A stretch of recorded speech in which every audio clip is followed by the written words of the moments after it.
Feed ഫുട്ബോളിൻ്റെ മറ്റൊരു എപ്പിസോഡിലേക്ക് എല്ലാവർക്കും സ്വാഗതം. ചില ഫിഫ ക്ലബ് വേൾഡ് കപ്പ് വിശേഷങ്ങളാണ് ഈ വീഡിയോയിൽ നമ്മൾ ഡിസ്കസ് ചെയ്യാൻ പോകുന്നത്. അപ്പോൾ അതാണ് ആദ്യത്തെ മത്സരം, Inter Miami versus Al Ahly മത്സരത്തെക്കുറിച്ച് നമ്മൾ സംസാരിച്ചിട്ടുണ്ടായിരുന്നു. അത് കാണാത്തവരത് കണ്ടുപോയി നോക്കൂ. വേറെയും മത്സരങ്ങൾ ഇന്നലെ നടന്നിട്ടുണ്ടായിരുന്നു. ബയൺ മ്യൂണിക്ക് ന്യൂസിലാൻഡിൽ നിന്നുള്ള ഓക്ലാൻഡ് സിറ്റി എന്ന് പറയുന്ന ക്ലബിനെ 10-0 എന്നുള്ള സ്കോറിന് പരാജയപ്പെടുന്നതാണ് നമ്മൾ കണ്ടത്. അതിനെ കേവലം ഒരു പരാജയപ്പെടുത്തില്ല എന്നുള്ള രീതിയിൽ വ്യാഖ്യാനിക്കാൻ നമുക്ക് പറ്റില്ല. ആ മത്സരത്തിലെ ചില കൗതുകരമായിട്ടുള്ള കാര്യങ്ങളെക്കുറിച്ച് സംസാരിക്കേണ്ടതായിട്ടുണ്ട്. പ്രധാനമായിട്ടും ഓക്ലൻഡ് സിറ്റിയെക്കുറിച്ച് സംസാരിക്കേണ്ടതായിട്ടുണ്ട്. അതിലേക്ക് ഞാൻ വരാം. പിന്നെ വേറൊരു മത്സരം, നമ്മുടെ യൂറോപ്യൻ ചാമ്പ്യന്മാരായിട്ടുള്ള PSG അത്ലറ്റിക്കോ മാഡ്രിഡിനെ നേരിട്ടുണ്ടായിരുന്നു. 4-0 എന്നുള്ള സ്കോറിന് വളരെ കംഫർട്ടബിളായിട്ട് PSG അത്ലറ്റിക്കോയെ പരാജയപ്പെടുത്തുന്നു. അതിൽ തന്നെ അത്ലറ്റിക്കോ മാഡ്രിഡിന് ആകെ 5 അറ്റംപ്റ്റുകൾ എങ്ങനെ നടത്താൻ സാധിച്ചിട്ടുണ്ടായിരുന്നുള്ളൂ. PSG 16 അറ്റംപ്റ്റുകളൊക്കെ നടത്തിയിട്ടുള്ളൊരു മത്സരമായിരുന്നു. ഒപ്പം ലോങ്ലെ എന്ന് പറയുന്ന ആ ചങ്ങായിക്ക് റെഡ് കാർഡും കിട്ടിയിട്ടുണ്ടായിരുന്നു സെക്കൻഡ് ഹാഫിൽ അത്ലറ്റിക്കോയെ സംബന്ധിച്ചിടത്തോളം. അപ്പോൾ അങ്ങനത്തെ ഒരു മത്സരമായിരുന്നു. ആരൊക്കെയാണ് ഗോളടിച്ചത്? ഫാബിയൻ റൂയിസ് ഗോളടിക്കുന്നു, പിന്നെ വിറ്റീനിയ ഗോളടിക്കുന്നു, അതേപോലെ തന്നെ കാങ്ങിങ്ലി, മയൂലു, ഇവരൊക്കെ ഗോളടിച്ചിട്ടൊരു മത്സരമാണ്. ലീ പെനാൽറ്റി സ്പോട്ടിൽ ഗോളടിച്ചിട്ടുണ്ടായിരുന്നത്. അപ്പോൾ ഈ മത്സരത്തിന് ശേഷം അവിടുത്തെ ചൂടിനെ കുറിച്ചാണ് പ്രധാനമായിട്ടും ചർച്ച ചെയ്തിട്ടുണ്ടായിരുന്നത്. അത്ലറ്റിക്കോ മാഡ്രിഡ് പ്ലേയേഴ്സും അതേപോലെ തന്നെ ഈവൻ ലൂയിസ് ഹെൻറിക്കും പറഞ്ഞിട്ടുണ്ടായിരുന്നു. 1994 US വേൾഡ് കപ്പ് ഉണ്ടായിരുന്നു. അപ്പോൾ ഒരു വേൾഡ് കപ്പ് ഫൈനലിൻ്റെ ചരിത്രത്തിൽ ആദ്യമായിട്ടൊരു 0-0 എന്നുള്ള സ്കോർ ലൈനിൽ ഒരു ഫൈനൽ അവസാനിച്ചിട്ടുള്ളത് അന്നാണെന്നുള്ള കാര്യം ഓർക്കണം. അങ്ങനെ 0-0 പിന്നെ കഴിഞ്ഞിട്ട് ആ മത്സരം പെനാൽറ്റി ഷൂട്ടുകളിലാണ് തീരുമാനിക്കപ്പെട്ടത്, ഇറ്റലിയും ബ്രസീലും തമ്മിലുള്ളത്. ബാജിയോടൊക്കെ പെനാൽറ്റി മിസ്സിനെ കുറിച്ചൊക്കെ നമ്മളെല്ലാവരും വായിച്ചതാണ്, അതുപോലെ തന്നെ കണ്ടിട്ടുള്ളതായിരിക്കും. അന്ന് ബ്രസീലാണ് പിന്നെ വെന്നിക്കൂടി വരച്ചത്, അവരാണ് കിരീടം ഉയർത്തിയിട്ടുണ്ടായിരുന്നത്. പക്ഷേ അവിടുത്തെ ചൂടിനെ കുറിച്ച് അന്നും ആളുകൾ ചർച്ച ചെയ്തിട്ടുണ്ടായിരുന്നു. എന്താ സംഭവം എന്ന് വെച്ചാൽ ഈ പിന്നെ യൂറോപ്പിലെയും അതേപോലെ തന്നെ ബാക്കിയുള്ള സ്ഥലങ്ങളിലെയും ടൈമിങ്ങിനനുസരിച്ച് അവിടെ എന്താണ് കളി നടത്തണമല്ലോ, കാരണം ഇവിടെ ആൾക്കാർ കാണണ്ടേ. അപ്പോൾ ആ രീതിയിൽ നട്ടുച്ചയ്ക്ക് വെച്ചാലേ, അല്ലെങ്കിൽ പിന്നെ പട്ടാപകൽ വെച്ചാൽ മാത്രമേ സമയം അങ്ങോട്ട് മാച്ച് ആകുള്ളൂ. അപ്പോൾ അങ്ങനത്തെ ഒരു പ്രശ്നമുണ്ട്. അതുകൊണ്ടാണ് ഈ പിന്നെ ചൂടിലും കളിക്കേണ്ട ഒരു സാഹചര്യം വന്നുള്ളത്. അപ്പോൾ അടുത്ത വേൾഡ് കപ്പിന് മുന്നോടിയായിട്ടുള്ള ഒരു റിഹേഴ്സലാണ് ഈ പരിപാടി. അപ്പോൾ അത് നമ്മൾ നോട്ട് ചെയ്യേണ്ട ഒരു സംഭവമാണ്. അതുകൊണ്ട് തന്നെ ഈ ഭയങ്കര വെയിലത്ത് കളിക്കുന്നതുകൊണ്ട് തന്നെ ഈവൻ കാണാനും ഭയങ്കര രസമൊന്നുമില്ല, ഒരു യാഥാർത്ഥ്യമായിട്ടുള്ള സംഭവമാണ്. പിന്നെ പിച്ചുകളും അത്ര അങ്ങോട്ട് സുഖമില്ലാത്തൊരു സംഭവമാണ്. അപ്പോൾ ഒരുപാട് പണിയെടുക്കേണ്ടതായിട്ടുണ്ട്. ഇനി ഒരു കൊല്ലം മാത്രമേ സമയമുള്ളൂ ആ വേൾഡ് കപ്പിനായിട്ട് ഇവർ തയ്യാറെടുക്കുമ്പോൾ. അപ്പം കാനഡയും മെക്സിക്കോയും കൂടി ഉണ്ട്. പക്ഷേ മെയിൻ പിന്നെ ആതിഥേയർ എന്ന് പറഞ്ഞാൽ അത് US തന്നെയാണ്, അമേരിക്ക തന്നെയാണ്. അപ്പോൾ ഈ ലൂച്ചോ പറഞ്ഞ് ഈ യൂറോപ്പിലെ ടൈമിങ്ങിന് വേണ്ടിയിട്ടാണ് ഇത് ചെയ്യുന്നത് എനിക്ക് മനസ്സിലാക്കാൻ പറ്റും. പക്ഷേ ഇവിടെ ഇത് പ്ലേസ് സംബന്ധിച്ചോളം അത്ര സുഖമുള്ള പരിപാടിയല്ല. പക്ഷേ എന്നാൽ പോലും PSG താരങ്ങൾ നല്ല രീതിയിൽ കോമ്പീറ്റ് ചെയ്തിട്ടുണ്ട്. അതിൽ തനിക്ക് ഭയങ്കര സന്തോഷമുണ്ടെന്നുള്ളതാണ് അദ്ദേഹം പറഞ്ഞിട്ടുണ്ടായിരുന്നത്. അപ്പോൾ അത്ലറ്റിക്കോ സംബന്ധിച്ചിടത്തോളം ഇനി ബൗൺസ് ബാക്ക് ചെയ്യണം ഈ ഒരു പരാജയത്തിൽ നിന്ന്. അതിൽ തന്നെ സൊർലോത്തിൻ്റെ ഒരു മിസ് ഉണ്ടായിരുന്നു കേട്ടോ. എൻ്റെ പൊന്നോ ഒന്ന് കണ്ടു നോക്കണം, വല്ലാത്തൊരു മിസ് തന്നെ. എങ്ങനെ അത് മിസ് ചെയ്യുന്ന ഒരു പിടുത്തം എനിക്ക് കിട്ടുന്നില്ല. പിന്നെ ന്യൂനോ മെൻഡസിൻ്റെ ചില ഫൗളുകൾ അത് വിളിക്കാത്ത സാഹചര്യം ഉണ്ടായിരുന്നു. PSG ഓവറോൾ അവർ തന്നെയായിരുന്നു ബെറ്റർ ടീം, അവർ തന്നെയാണ് ഡിസേർവ് ചെയ്യുന്നത് തന്നെയാണ് വായിച്ചെടുക്കാൻ പറ്റിയുള്ളത്. ഞാൻ ആ കളി കണ്ടിട്ടുണ്ടായിരുന്നില്ല, അതുകൊണ്ട് വായിച്ചെടുക്കാൻ പറ്റിയ കാര്യങ്ങളെ ഞാൻ നിങ്ങളോട് പറയുന്നുള്ളൂ. ഹൈലൈറ്റ്സും കാര്യങ്ങളും കണ്ടിട്ടുണ്ടായിരുന്നു. പക്ഷേ ഇതാണ് ഡീറ്റെയിൽ ആയിട്ട് പരിപാടിയിലേക്കൊന്നും ഞാൻ കടക്കുന്നില്ല. ഞാൻ പറഞ്ഞല്ലോ നോക്കൗട്ട് സ്റ്റേജിലേക്ക് എത്തിക്കാൻ നമുക്ക് സംസാരിക്കാം. അപ്പോൾ അതാണ്. പിന്നെ നമ്മൾ പൽമേരസിൻ്റെ മത്സരം ഉണ്ടായിരുന്നു പോർട്ടോക്കെതിരെ. അപ്പോൾ അതിൽ നമ്മുടെ ചെൽസിയുടെ വണ്ടർ കിഡ് സൈനിങ് ആയിട്ടുള്ള എസ്താവോ വില്യൻ കളിച്ചിട്ടുണ്ടായിരുന്നു. ചെക്കനാണ് man of the match award കിട്ടിയിരുന്നത്. അത്ര ഗംഭീര പ്രകടനം ആയിരുന്നില്ല എന്നുള്ളതാണ് വായിച്ചെടുക്കാൻ പറ്റിയിട്ടുണ്ടായിരുന്നത്. പക്ഷേ സ്റ്റിൽ ചില മൊമെൻറ്റ്സിലൊക്കെ അദ്ദേഹത്തിൻ്റെ എബിലിറ്റി കാഴ്ചവെച്ചിട്ടുണ്ടായിരുന്നു. അദ്ദേഹത്തിൻ്റെ ആദ്യത്തെ ഒരു യൂറോപ്യൻ ടീമിനുള്ള മത്സരമായിരുന്നു. ഒരു കാര്യം തീർച്ചയാണ്, അദ്ദേഹത്തിൻ്റെ ഗെയിമിൽ ഒരുപാട് കാര്യങ്ങൾ ഇനിയും ഡെവലപ്പ് ചെയ്ത് വരേണ്ടതായിട്ടുണ്ട്. അപ്പോൾ ഒരു ഫിനിഷ്ഡ് ആർട്ടിക്കിൾ അല്ല എസ്താവോ വില്യൻ എന്നുള്ളത് ആദ്യം തന്നെ നമ്മൾ മനസ്സിലാക്കണം.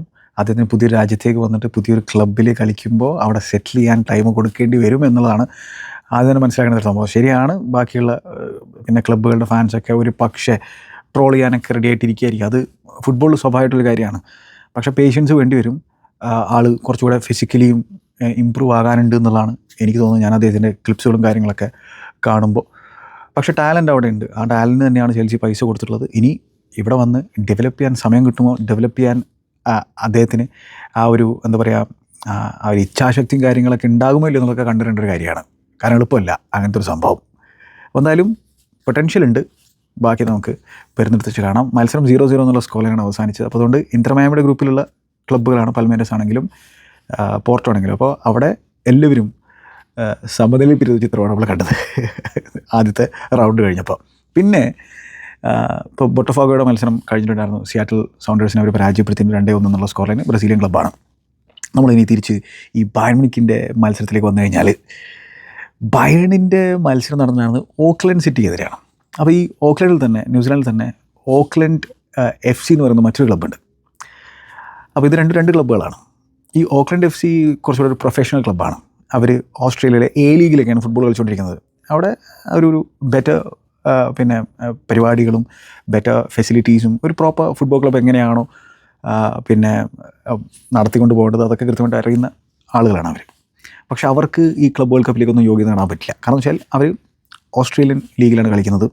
അതുകൊണ്ട് തന്നെ ഈ ഓഷ്യാനിയുടെ ഗണത്തിൽ അവർ പെടില്ല. ഈ OFC ചാമ്പ്യൻസ് ലീഗ് അടിച്ചതുകൊണ്ടാണ് ഓക്ലൻഡ് സിറ്റി ഇപ്പോൾ ഈ ഒരു ക്ലബ് വേൾഡ് കപ്പിലേക്ക് ക്വാളിഫിക്കേഷൻ നേടിയെടുത്തുള്ളത്. അപ്പോൾ ഈ OFC ചാമ്പ്യൻസ് ലീഗ് എന്ന് പറഞ്ഞാൽ ന്യൂസിലാൻഡിൽ തന്നെ 2 പ്രധാനപ്പെട്ട ക്ലബ്ബുകൾ അതിൽ പങ്കെടുക്കുന്നില്ല. കാരണം അവർ രണ്ടുപേരും കളിക്കുന്നത് ഓസ്ട്രേലിയൻ A ലീഗിലാണ്. അപ്പോൾ അവിടെ കളിക്കുന്നതുകൊണ്ട് ഈ OFCയിൽ പങ്കെടുക്കാൻ പറ്റില്ല. പിന്നെ തമ്മിൽ ഭേദം തൊമ്മൻ എന്നുള്ള രീതിയിലാണ് ഇവന്മാർ ഈ ടൈറ്റിൽ ഇങ്ങനെ അടിച്ചുകൊണ്ടിരിക്കുന്നത്. കാരണം അവിടെ പിന്നെയുള്ള രാജ്യങ്ങൾ എന്ന് പറഞ്ഞാൽ വേറെ 10-12 രാജ്യങ്ങളേ ഉള്ളൂ. അപ്പോൾ അതിൽ തന്നെ കുഞ്ഞൻ രാജ്യങ്ങളാണ്. ഫിജി, വലിയ പോപ്പുലേഷനൊന്നും ഇല്ലാത്ത രാജ്യങ്ങളാണ്. സോളമൻ ഐലൻഡ്സ്, അങ്ങനെയുള്ള ന്യൂ കാലിഡോണിയ, അങ്ങനത്തെ രാജ്യങ്ങളൊക്കെയാണ് അവിടെ ഉള്ളത്. അപ്പോൾ അവരിൽ തമ്മിൽ ഭേദം തൊമ്മൻ എന്നുള്ള രീതിയിലാണ് ഇവന്മാർ ഈ OFC ചാമ്പ്യൻസ് ലീഗ് ടൈറ്റിൽ അടിച്ചുകൊണ്ടിരിക്കുന്നത്. അവർ ക്ലബ് വേൾഡ് കപ്പിലൊക്കെ നേരത്തെയും പങ്കെടുക്കാറുണ്ട്. പക്ഷേ ഇമാതിരി പ്രഹരം അവർക്കിതുവരെ ഏൽക്കേണ്ടി വന്നിട്ടില്ല. അപ്പോൾ അവരൊരു പ്രൊഫഷണൽ ഫുട്ബോൾ ക്ലബ്ബല്ല. കുറച്ച് അമേച്ചേഴ്സ് പങ്കെടുക്കുന്ന, അതേപോലെ തന്നെ പാർട്ട് ടൈം പണികളെടുക്കുന്ന, അതോടൊപ്പം ഫുട്ബോൾ കളിക്കുന്ന തരത്തിലുള്ള ഒരു കൂട്ടം ആളുകളാണ് അവിടെ ഉള്ളത് എന്നുള്ളത് ഓർക്കേണ്ടതായിട്ടുണ്ട്. അപ്പോൾ അങ്ങനെയുള്ളൊരു ക്ലബിനെതിരെയാണ് 6 തവണ യൂറോപ്യൻ ചാമ്പ്യന്മാരായിട്ടുള്ള ബയൺ മ്യൂണിക്ക് ഏറ്റുമുട്ടിയിട്ടുണ്ടായിരുന്നത്. അവർ ഒരു ദയാദാക്ഷിണ്യം ഇല്ലാണ്ട് അവന്മാരെ 10-0 എന്നുള്ള സ്കോറിൽ പരാജയപ്പെടുത്തുന്നു. ബയൺ മ്യൂണിക്കിന് അവരുടെ മുമ്പിൽ വന്നിട്ടുള്ള ടീമിനെ പരാജയപ്പെടുത്താതെ വേറെ നിർവാഹമൊന്നുമില്ല. അപ്പോൾ ഇവിടെയാണ് ആ ഒരു ചോദ്യം വരുന്നത്. ഈ ക്ലബ് വേൾഡ് കപ്പ് എന്ന് പറയുമ്പോൾ എന്താണ് ഉദ്ദേശിക്കുന്നത്? ലോകത്തുള്ള 32 ബെസ്റ്റ് ക്ലബ്ബുകൾ തമ്മിൽ ഏറ്റുമുട്ടുന്ന ഒരു കോമ്പറ്റീഷൻ എന്നുള്ള രീതിയിലാണല്ലോ. അപ്പോൾ ഈ തരത്തിൽ 10-0 ഡബിൾ ഡിജിറ്റ്സിലേക്കൊക്കെ സ്കോർ ലൈൻ കടക്കുമ്പോൾ അതിനെ പിന്നെ എങ്ങനെ ബെസ്റ്റ് എന്നുള്ള രീതിയിൽ നമുക്ക് വിളിക്കാൻ പറ്റുന്നുള്ളൊരു ചോദ്യമൊക്കെ ഉണ്ടായിരിക്കും. മാത്രമല്ല ഇതൊരു സ്റ്റാറ്റ് പാഡിങ്ങിനുള്ള അവസരം കൂടി വലിയ ക്ലബ്ബുകൾക്ക് വന്നു ചേർന്നിരിക്കുകയാണ്.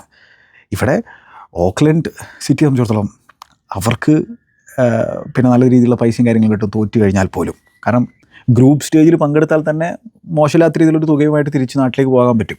അപ്പോൾ അത് എന്താണ് അവിടെയുള്ള അവരുടെ ലീഗിനെ വീണ്ടും ദുർബലപ്പെടുത്തുന്ന തരത്തിലുള്ള സംഭവമാണ്. കാരണം ഇവർ വീണ്ടും ഇമ്പ്രൂവ് ആയിക്കൊണ്ടിരിക്കും. കാരണം ഇവർക്ക് നല്ല രീതിയിലുള്ള പൈസ ഇവിടുന്ന് കിട്ടുന്നുണ്ട്. അപ്പോൾ അതിൻ്റെ ഡിസ്ട്രിബ്യൂഷനെ ചൊല്ലിയിട്ട് തർക്കവും കാര്യങ്ങളൊക്കെ ന്യൂസിലാൻഡിൽ നടക്കുന്നുണ്ട് അത്ര. അതായത് ഇവിടെ നിന്ന് കിട്ടുന്ന തുക മൊത്തം ക്ലബ്ബുകൾക്കും വീതിച്ച് കിട്ടണം എന്നുള്ള രീതിയിലുള്ള കാര്യങ്ങളൊക്കെ പറയുന്നുണ്ട്. അപ്പോൾ എന്തായാലും അവിടെ എന്താ സംഭവിക്കാൻ പോകുന്നത് വെച്ചാൽ ഇവർ വീണ്ടും കുറച്ചുകൂടെ റിച്ചറാകും. വലിയ റിച്ചൊന്നും അല്ല, അത് വേറെ കാര്യം. കാരണം വെച്ചാൽ അവിടെയുള്ള പ്ലേയേഴ്സിൻ്റെ കാര്യം നമ്മൾ നോക്കേണ്ട കാര്യമാണ്. ഞാൻ പറഞ്ഞു പാർട്ട് ടൈമേഴ്സ് ആണെന്നുള്ളത്. അതിൽ തന്നെ കോളേജിൽ പോകുന്ന, യൂണിവേഴ്സിറ്റിയിൽ പോകുന്ന പലരുണ്ട്. അപ്പോൾ ഇതിൽ തന്നെ പലർക്കും അവരുടെ ജോലി കളഞ്ഞുകൊണ്ട് US ഈ ഒരു സാഹചര്യത്തിൽ വരാനുള്ള അവസരം ഉണ്ടായിരുന്നില്ല. അവർ ആ റിസ്ക് എടുത്തില്ല. കാരണം ചിലപ്പോൾ ജോലി പോകുമെന്നുള്ള ഒരു പേടി കൊണ്ട് അവരിൽ പലരും ഈ ക്ലബ് വേൾഡ് കപ്പിലേക്ക് വന്നിട്ടുണ്ടായിരുന്നു. അതായത് ചിലരൊക്കെ എന്ന് വെച്ചാൽ അവർ ഇത് മുൻകൂട്ടി കണ്ടുകൊണ്ട് അവരുടെ ആ ഒരു ആനുവൽ ലീവ് ഈ ഒരു സമയത്തിലേക്കാക്കി മാറ്റി. എന്നിട്ടാണ് അവർ ക്ലബ് വേൾഡ് കപ്പിലേക്ക് വന്നിട്ടുള്ളത്. കാരണം വെച്ചാൽ ഒന്ന് ആലോചിച്ചൊക്കെ ബയൺ മ്യൂണിക്കിനെതിരെ കളിക്കാനുള്ള അവസരമാണ്, ബൊക്കാ ജൂനിയേഴ്സിനെതിരെ കളിക്കാനുള്ള അവസരമാണ്, ബെൻഫീക്കയ്ക്കെതിരെ കളിക്കാനുള്ള അവസരമാണ്. ഈ ടീമുകൾ ഒരു ഗ്രൂപ്പിലാണ്. അപ്പോൾ ഓക്ലൻഡിനെ സംബന്ധിച്ചിടത്തോളം ഏറ്റവും ടഫായിട്ടുള്ള ഗ്രൂപ്പിലാണ് വന്നുപെട്ടിട്ടുള്ളത്.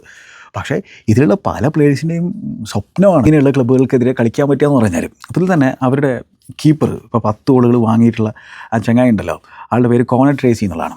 അപ്പോൾ കോണർ ട്രേസി സംബന്ധിച്ചിടത്തോളം ആളുടെ ശരിക്കുള്ള പണി ഈ ഫുട്ബോൾ കളിക്കലല്ല. ഈ പ്രൊഫഷണൽ ഫുട്ബോളർമാരുടെയാണ് മെയിൻ പണി എന്ന് പറഞ്ഞാൽ ഫുട്ബോൾ കളിക്കുക എന്ന് പറഞ്ഞാൽ. ഇവരൊന്നും പ്രൊഫഷണൽ ഫുട്ബോളേഴ്സ് അല്ല, ഇവർ ഫുട്ബോൾ കളിക്കുന്നത് പാർട്ട് ടൈമാണ്. അപ്പോൾ എന്താണ് ആളുടെ ശരിക്കുള്ള പണി എന്ന് പറഞ്ഞു കഴിഞ്ഞാൽ ഒരു വെറ്റിനറി വെയർ ഹൗസിലാണ് ആൾ പണിയെടുക്കുന്നുണ്ടായിരുന്നത്. ഫാർമസ്യൂട്ടിക്കലുമായി ബന്ധപ്പെടുത്തിയിട്ടുള്ള ഒരു പണി. അപ്പോൾ അതിൽ പുള്ളി എന്ത് വെച്ചാൽ പുള്ളിയുടെ ആനുവൽ ലീവും അതേപോലെ തന്നെ കുറച്ച് അൺപെയ്ഡ് ലീവും ഒക്കെ കൂടി കൂട്ടിച്ചേർത്തുകൊണ്ടാണ് അമേരിക്കയിലേക്ക് വന്നിട്ടുള്ളത്. ഈ ബയണിനെതിരെയും ബെൻഫിക്കെതിരെയും ബൊക്കാ ജൂനിയേഴ്സിനെതിരെയും കളിക്കാനായിട്ട്. ഗ്രൂപ്പ് സ്റ്റേജ് എന്തായാലും അവർ കടക്കൂല എന്നുള്ള അവർക്ക് എല്ലാവർക്കും അറിയുന്നതാണ്, നമുക്ക് എല്ലാവർക്കും അറിയുന്നതാണ്. അതേപോലെ തന്നെ നമ്മൾ മരിയോ ഇലിച്ചിൻ്റെ കാര്യം എടുത്തു കഴിഞ്ഞാൽ ആൾ കൊക്കക്കോളയിൽ സെയിൽസ് പണിയെടുക്കുന്ന ആളാണ്. അതേപോലെ ആഡം മിച്ചൽ എന്ന് പറയുന്ന അവരുടെ ഡിഫൻഡർ, ക്രൊയേഷ്യൻ ബോൺ ഡിഫൻഡറാണ്. ആൾ റിയൽ എസ്റ്റേറ്റിൽ പണിയെടുക്കുന്ന ആളാണ്. പിന്നെ ദിലൻ മാനിക്കം എന്ന് പറയുന്ന 32-കാരനായിട്ടുള്ള ഒരു ചങ്ങായുണ്ട്. പുള്ളിക്കാരനെ സംബന്ധിച്ചിടത്തോളം ആൾ ഫുട്സാൽ പ്ലെയർ കൂടിയായിരുന്നു. ന്യൂസിലാൻഡിന് വേണ്ടിയിട്ട് ഫുട്സാലൊക്കെ നാഷണൽ ലെവലിൽ കളിച്ചിട്ടുള്ള ഒരാളാണ്. ഇൻ്റർനാഷണൽ ലെവൽ എന്നല്ല, ഇൻ്റർനാഷണൽ ലെവലിൽ കളിച്ചിട്ടുള്ള ഒരാളാണ്. കുറേ മത്സരങ്ങൾ ഫുട്സാൽ കളിച്ചിട്ടുണ്ട്. അപ്പോൾ ഇങ്ങനെയൊക്കെയാണ് അവർ ടീമിനെ സ്വരൂപിച്ചെടുത്തിട്ടുണ്ടായിരുന്നത്. ഇതിൽ തന്നെ അവരുടെ മെയിൻ കോച്ചിനും വരാൻ പറ്റിയിട്ടുണ്ടായിരുന്നില്ല. എന്തോ പേഴ്സണൽ റീസൺസ് എന്നുള്ളതാണ് ചില മാധ്യമങ്ങൾ റിപ്പോർട്ട് ചെയ്തത്. ചിലർ പറയുന്നത് വെച്ചാൽ ആൾക്കും ലീവ് കിട്ടിയില്ല എന്ന രീതിയിലുള്ള ഒരു കാര്യമാണ് പറയുന്നത്. അതിൻ്റെ സത്യാവസ്ഥ എന്താണെന്ന് അറിയില്ല. അപ്പോൾ ഇൻ്ററിം കോച്ചുമായിട്ടാണ് അവർ അമേരിക്കയിലേക്ക് വന്നത്. എന്തായാലും ഇതിൽ ബായൺ മ്യൂണിക്ക് വളരെ ഈസിയായിട്ട് ജയിക്കും എന്നുള്ളത് പിന്നെ ആർക്കും പ്രെഡിക്റ്റ് ചെയ്യാൻ പറ്റുന്ന തരത്തിലുള്ള സംഭവമാണ്. അപ്പോൾ എന്താണ് പിന്നെ ഒരു സ്ട്രോങ് ഇലവനെ ഒന്നും ഇറക്കില്ലാതായിരിക്കും ചിലപ്പോൾ ഓക്ലൻഡ് വിചാരിച്ചിട്ടുണ്ടാവും. അല്ല, മോശമില്ലാത്ത രീതിയിൽ നല്ലൊരു ഇലവനെ തന്നെ ഇറക്കി വിടുന്നു. അവർ പഞ്ഞിക്കിടുന്നു. 20 മിനിറ്റ് ആയപ്പോൾ തന്നെ 4-0 ലീഡ്. ഫസ്റ്റ് ഹാഫ് കഴിഞ്ഞപ്പോൾ 6-0. സെക്കൻഡ് ഹാഫിൽ മുസിയയുടെ ഹാട്രിക്ക്. അങ്ങനെ 10-0 മത്സരം അവസാനിച്ചത്. അതിൽ തന്നെ നമ്മുടെ തോമസ് മുള്ളർ പിന്നെ ബ്രേസ് അടിച്ചിട്ടുണ്ടായിരുന്നു. അതേപോലെ തന്നെ കിങ്സ്ലി കോമാനാണ് ഈ ഒരു ടൂർണമെൻറ്റിൽ തന്നെ ആദ്യത്തെ ഗോൾ അടിക്കുന്നത്. അപ്പോൾ ക്ലബ് വേൾഡ് കപ്പിൻ്റെ ചരിത്രത്തിലാണ് ഈ ഒരു എക്സ്പാൻഡഡ് വെർഷനിലെ ആദ്യത്തെ ഗോൾ അടിക്കുന്നത് കിങ്സ്ലി കോമാനാണ്. കാരണം ഇൻ്റർ മയാമി മത്സരം സമനിലയിലാണ് പിരിഞ്ഞിട്ടുണ്ടായിരുന്നത്. കോമൻ ബ്രേസ് അടിച്ചിട്ടുണ്ടായിരുന്നു. അതേപോലെ തന്നെ ഒലീസയൊക്കെ ഒരു ഫാൻറ്റാസ്റ്റിക് ഫുട്ബോളറാണ്. ഇപ്പോഴും എനിക്ക് വിഷമമുണ്ട് ചെൽസിക്ക് ആ പ്ലെയറിനെ കിട്ടാതെ പോയതിൽ. ആ കാര്യത്തിലേക്ക് ഞാൻ കടക്കുന്നില്ല. ആളുടെ ബ്രേസ് നമ്മൾ കണ്ടിട്ടുണ്ടായിരുന്നു. പിന്നെ സാഷ ബോയ് ആളൊരു ഗോൾ അടിച്ചു. അങ്ങനെയാണ് 10 ഗോൾ അടിക്കുന്നത്. അപ്പോൾ അവരുടെ മൊത്തം അറ്റംപ്റ്റുകൾ 31 അറ്റംപ്റ്റുകൾ അവന്മാർ നടത്തി. 17 അവർക്ക് ടാർഗറ്റിലേക്ക് അടിക്കാൻ സാധിച്ചായിരുന്നു. ഈ ന്യൂസിലാൻഡ് സൈഡിനെ സംബന്ധിച്ചോളം ഒരേ ഒരു അറ്റംപ്റ്റ് മാത്രമേ നടത്തിയുള്ളൂ. അത് അവർക്ക് ടാർഗറ്റിലേക്ക് അടിക്കാൻ സാധിച്ചു. ആ രീതിയിലായിരുന്നു മത്സരം ഉണ്ടായിരുന്നത്. അപ്പോൾ ഇനി ഇതിൽ മറ്റൊരു ചോദ്യം, നമ്മൾ വേൾഡ് കപ്പിലും എന്താണ് പിന്നെ വലിയ മാർജിനിൽ ടീമുകൾ പരാജയപ്പെടുന്നത് കണ്ടിട്ടുള്ളതാണ്. ഇപ്പോൾ നമ്മൾ ബ്രസീൽ ജർമ്മനി മത്സരം എന്ന് പറഞ്ഞാൽ 7-1 എന്നുള്ള സ്കോർ ലൈനാണ് ബ്രസീൽ വലിയ രീതിയിലുള്ള ഒരു ഹ്യൂമിലിയേഷൻ നേരിട്ടുണ്ടായിരുന്നത് അവരുടെ ഹോം ഗ്രൗണ്ടിൽ. അപ്പോൾ ഇങ്ങനത്തെ സ്കോറുകൾ ഫുട്ബോൾ സംഭവിക്കുന്നത് പിന്നെ എന്താണ് ഒട്ടും നടക്കാത്ത കാര്യങ്ങളൊന്നുമല്ല. ഇതേപോലെ തന്നെ നമ്മൾ വേൾഡ് കപ്പിൻ്റെ ചരിത്രത്തിൽ അവസാനമായിട്ട് ഏത് ടീമാണ് ഡബിൾ ഡിജിറ്റ്സിലേക്ക് കടന്നിട്ടുണ്ടായിരുന്നു വെച്ച് കഴിഞ്ഞാൽ അതിന് 1982 നമ്മൾ പോകണം. 82 വേൾഡ് കപ്പിൽ ഹംഗറി എൽ സാൽവദോറിനെ 10-1 എന്നുള്ള സ്കോർ ലൈന് തകർത്ത് വിട്ടിട്ടുണ്ടായിരുന്നു. അതിനുശേഷം പിന്നെ ഡബിൾ ഡിജിറ്റ്സിലേക്ക് പോയിട്ടില്ല വേൾഡ് കപ്പിൻ്റെ ചരിത്രത്തിൽ. ഈ ഇൻ്റർനാഷണൽ ടീമുകളുടെ കാര്യമാണ് പറയുന്നത്. അപ്പോൾ ഇനി നമ്മൾ ക്ലബ് വേൾഡ് കപ്പിൻ്റെ ചരിത്രത്തിൽ ഇതിനു മുമ്പ് എന്തായിരുന്നു പിന്നെ ഒരു വലിയ പരാജയം എന്ന് പറഞ്ഞാൽ അൽ ഹിലാൽ UAE ക്ലബ്ബായിട്ടുള്ള അൽ ജസീറയെ 6-1 എന്നുള്ള സ്കോർ ലൈൻ 2022 തകർത്ത് കളഞ്ഞിട്ടുണ്ടായിരുന്നു. അതായിരുന്നു ക്ലബ് വേൾഡ് കപ്പിൻ്റെ ചരിത്രത്തിലെ ഒരു വലിയ വിജയം എന്ന് പറഞ്ഞാൽ. ആ റെക്കോർഡ് ഇപ്പോൾ ബായൺ മ്യൂണിക്ക് തകർത്തിരിക്കുകയാണ്. ക്ലബ് വേൾഡ് കപ്പിൻ്റെ ചരിത്രത്തിൽ ആദ്യമായിട്ടാണ് ഏതെങ്കിലും ഒരു ക്ലബ്ബ് 7, 8, 9, 10 ഗോളുകൾ അടിക്കുന്നത് എന്നുള്ള പ്രത്യേകത കൂടിയുണ്ട്. ഇനി മറ്റൊരു സംഭവം, ഇവിടെ ബായൺ മ്യൂണിക്കും ബാഴ്സലോണയ്ക്കെതിരെ, അതും മെസ്സിയൊക്കെ പങ്കെടുത്തിട്ടുള്ള ബാഴ്സലോണയ്ക്കെതിരെ 8 ഗോൾ അടിക്കുന്നത്, അത് ഹാൻസി ഫ്ലിക്കിൻ്റെ ബയണായിരുന്നു. ആ ബയൺ 8 ഗോൾ അടിക്കുന്നത് നമ്മൾ കണ്ടിട്ടുള്ളതാണ്.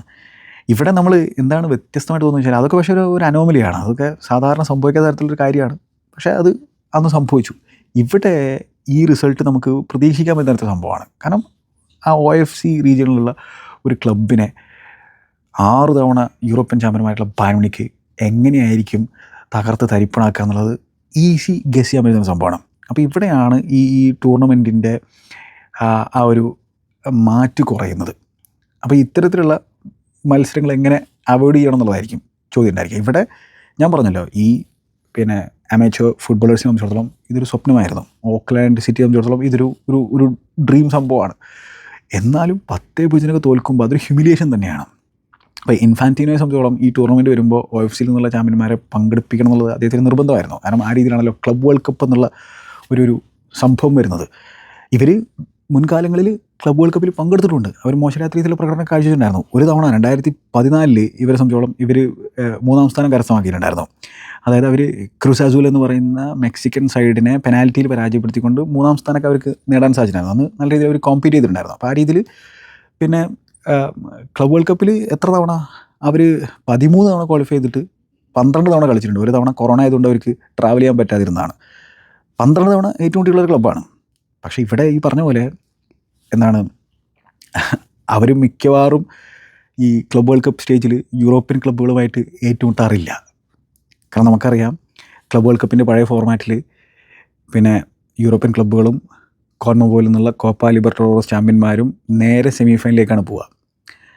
അപ്പോൾ അവർ രണ്ടുപേരും എന്തായാലും സെമി ഫൈനൽ ഉണ്ടാവും. അപ്പോൾ ബാക്കിയുള്ള ക്ലബ്ബുകൾ ഇപ്പോൾ AFCയിൽ നിന്നുള്ള ചാമ്പ്യന്മാരാണെങ്കിലും അതേപോലെ തന്നെ ആഫ്രിക്കയിൽ നിന്നുള്ള ചാമ്പ്യന്മാരാണെങ്കിലും OFC ചാമ്പ്യന്മാരാണെങ്കിലും CONCACAF ചാമ്പ്യന്മാരാണെങ്കിലും അതുപോലെ ആതിഥേയരാണെങ്കിലും കാരണം ഹോസ്റ്റ് നേഷൻ ഒരു ക്ലബ്ബ് ഉണ്ടായിരിക്കുമല്ലോ. ഇവരൊക്കെ കൂടി ക്വാളിഫിക്കേഷൻ പരിപാടികളൊക്കെ ആ രീതിയിൽ റൗണ്ടൊക്കെ കളിച്ചിട്ടാണ് സെമി ഫൈനലിലേക്ക് എത്തുക. അപ്പോൾ എന്തായാലും യൂറോപ്യൻ ക്ലബ്ബുമായിട്ട് ഏറ്റുമുട്ടേണ്ട ഒരു അവസരം അല്ലെങ്കിൽ ഒരു അവസ്ഥ ഈ ഓക്ലാൻഡിൽ ഇതുവരെ വന്നിട്ടുണ്ടായിരിക്കില്ല. അങ്ങനെയാണ് ഞാൻ അനുമാനിക്കുന്നത്. കാരണം അവർ നേരത്തെ തന്നെ പുറത്തു പോകുമല്ലോ. പക്ഷേ അവർ ആ ഒരു തേർഡ് ഫിനിഷ് ചെയ്തിട്ടുള്ള ആ ഒരു സമയത്ത് ചിലപ്പോൾ ഏതെങ്കിലും യൂറോപ്യൻ ക്ലബ്ബുമായിട്ടോ അല്ലെങ്കിൽ ഏതെങ്കിലും ബ്രസീലിയൻ ക്ലബ്ബുമായിട്ടോ ഏറ്റുമുട്ടുന്ന സാഹചര്യം ഉണ്ടായിരുന്നിരിക്കണം. അത് തിരിഞ്ഞു നോക്കേണ്ടതാണ്, അത് ചരിത്രത്തിലേക്ക് പോയി നോക്കേണ്ടതായിട്ടുണ്ട്. പക്ഷേ അവസരം കുറവാണ്. അപ്പോൾ അതുകൊണ്ട് തന്നെ ഈ രീതിയിലുള്ള ഹ്യൂമിലിയേഷൻ നേരിടേണ്ട സാഹചര്യങ്ങൾ അവർക്ക് ഉണ്ടായിട്ടില്ല. ഇതിപ്പോൾ നേരെ ബയറിന്റെ മുമ്പിൽ ചെന്ന് വിട്ടു. ഇനി ബൊക്കയ്ക്കെതിരെ കളിക്കണം, അതേപോലെ തന്നെ ബെൻഫിക്കയ്ക്കെതിരെ കളിക്കണം. എത്ര ഗോൾ അവർ വാങ്ങിക്കൂട്ടുകയാണെന്നുള്ളത്. അപ്പോൾ ഈ രീതിയിലുള്ള സംഭവങ്ങൾ, ഈ ഹ്യൂമിലിയേഷൻ നേരിട്ട് കഴിഞ്ഞാൽ ഒബ്വിയസ്ലി അവർക്ക് പൈസ കിട്ടുന്നുണ്ട്. പക്ഷേ ആ ഹ്യൂമിലിയേഷൻ എത്രത്തോളം അവർക്ക് ഗുണം ചെയ്യുന്നത് എനിക്കറിയില്ല. ഇതൊരു എക്സ്പീരിയൻസ് രീതിയിലൊക്കെ നമുക്ക് കണക്കാക്കാം. പക്ഷേ ഇതുകൊണ്ട് ആ പൈസ കൊണ്ട് അവർക്ക് അവരുടെ ടീമിനെ പിന്നെ വളർത്തിയെടുക്കാൻ സാധിക്കുമോ? കാരണം നല്ല രീതിയിലുള്ള പൈസയാണ് കിട്ടുന്നത്. പക്ഷെ അത് മതിയോ എന്നുള്ളതാണ്. പക്ഷെ അവിടെ എന്താ പറയുക, ഒബ്വിയസ്ലി പോപ്പുലേഷൻ്റെ ഒരു കുറവുണ്ട്. അതേപോലെ തന്നെ അവിടുത്തെ മെയിൻ ടീമുകൾ കളിക്കുന്നതാണെങ്കിൽ എ ലീഗിലാണ്, ഞാൻ നേരത്തെ പറഞ്ഞു, ഓസ്ട്രേലിയൻ ലീഗിലാണ്. അപ്പോൾ അവർക്കെന്തായാലും ഇങ്ങോട്ടേക്ക് ടിക്കറ്റ് കിട്ടില്ല. അവർ AFCയുടെ ഭാഗമാണെന്നോ അല്ല, എ ലീഗിലുള്ളവർക്ക് AFCയുടെ ഭാഗമാകാൻ പറ്റില്ലേ? അങ്ങനെ എന്തോ ഒരു സംഭവമില്ലേ? അതെ, അങ്ങനെ എന്തോ ഉണ്ട്. അപ്പോൾ അതുകൊണ്ട് അവർക്ക് വരാനുള്ള സാധ്യതയില്ല. അതുകൊണ്ടാണല്ലോ എ ലീഗ് ക്ലബ്ബുകൾ ഇല്ലാത്തതല്ലേ. അതൊന്ന് നോക്കേണ്ടതായിരുന്നു. അത് ഞാൻ നോക്കിയിട്ട് മറ്റൊരു ദിവസം പറയാം. അപ്പോൾ ഇതൊക്കെയാണ്. അപ്പോൾ ഇങ്ങനെയൊക്കെയാണ് ആ വലിയ ഡിസ്പാരിറ്റി നമ്മൾ കാണുന്നുണ്ട്. ക്വാളിറ്റിയിലുള്ള വ്യത്യാസം, ഫൈനാൻഷ്യൽ പിന്നെ സ്ട്രെങ്ത്തിലുള്ള വ്യത്യാസം. ആലോചിച്ച് നോക്കിയേ, എത്ര മടങ്ങ് ഫൈനാൻഷ്യൽ റിസോഴ്സുകൾ ബാഡ്മിൻ്റണിക്കാണെങ്കിലും മറ്റ് യൂറോപ്യൻ ക്ലബ്ബുകൾക്കാണെങ്കിലും ഉണ്ടാകും ഈ ഓക്ലാൻഡ് സിറ്റിയൊക്കെ അപേക്ഷിച്ചിട്ട്. എന്നിട്ട് അവർ തമ്മിൽ ഏറ്റുമുട്ടുകയാണ്. Club World Cup, ലോകകപ്പാണ്.